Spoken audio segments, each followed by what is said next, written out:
House Leader, third party. Thank you, Honourable Speaker. In 2007, Stantec produced a report that identified a number of potential solutions to address the challenges presented by the Malahat. At the time, the Minister of Transportation declared that, quote, overall, the Malahat is performing well and can handle current capacity, and the government of the time chose to invest in safety upgrades to the highway. Since then, over $65 million has been spent on these upgrades. However, none of these safety upgrades can address the fundamental issue that on southern Vancouver Island, a region with a population approaching 500,000 people, there is a windy stretch of single-lane highway in which an accident can essentially sever access between the Capital Regional District and the rest of Vancouver Island. There is no single magic bullet that will solve the problem that is the Malahat, but there has been one factor that's been missing for far too long: the political will to truly tackle this issue. My question through you, Honourable Speaker, is to the Minister of Transportation. Does this government have the political will to think beyond safety upgrades and move forward with solutions to southern Vancouver Island's greatest transportation challenge?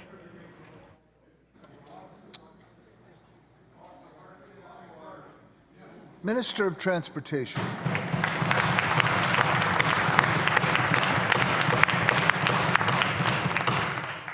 Thank you very much, Mr. Speaker, and I'd like to thank the member for the question. I understand she, like tens of thousands of other people, was caught in the traffic there. But first of all, I would like to wish those drivers who were injured in the accident a speedy recovery. We know that safety is the #1 issue for any of our highways, and so when people are injured, we obviously want to make sure that we are dealing with that.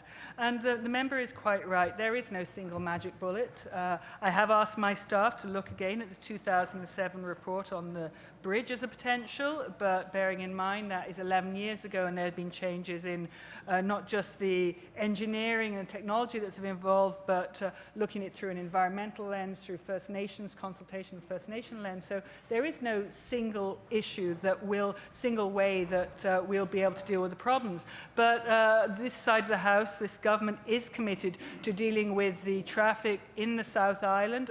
In fact, dealing with the island as a whole. It was ignored for many, many years, as we all know. Our government is committed to making sure that it's more than just safety measures, but that we are looking at how we can move people around the South Island and through the island as safely as possible. House Leader, third party on a supplemental. Thank you, Honourable Speaker. I appreciate the Minister referring to the people that were injured in the crash, and I also think about them, and I hope for the very best outcome in that. A significant threat to good decision-making, Honourable Speaker, is when governments focus on the conditions of today rather than create the solutions for the future.